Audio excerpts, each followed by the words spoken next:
பூமியில பிறந்த மனித பிறவி எல்லாமே தனக்கு வேண்டியதை பெற்று நல்ல காரியங்களையும் சாதித்து அனைத்து வெற்றிகளையும் அடைந்து தனது முழு நாள் வாழ்க்கை பலனை நிவர்த்தி பண்ணணும் அப்படின்னா அது எம்பெருமான் சிவபெருமானால மட்டும்தான் முடியும். அது மட்டுமில்ல, அவர் புகழ்ந்து பாடக்கூடிய திருவாசகத்துல இருக்கக்கூடிய 51 பாடல்களையும் எவனொருவன் படிக்கிறானோ அவனுக்கு வாழ்க்கையிலே எல்லா பலன்களும் அடைவான் அப்படின்னு நான் சொல்லுங்களேங்க. திருவாசகத்துல மாணிக்க வாசகர் சொல்லியிருக்காரு, தாயில் சிறந்த தயாவான தத்துவனே, தாயும் தந்தையுமாக இருந்து குருவாக இருந்து நண்பனாக இருந்து நம்மளை ஆட்டி வைப்பவர் சிவபெருமான்.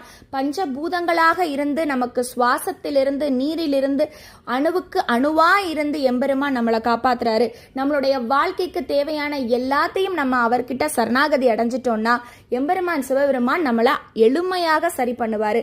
அவரை அடையதுக்கு எளிய வகை திருவாசகம். திருவாசகம் என்னும் மருந்து.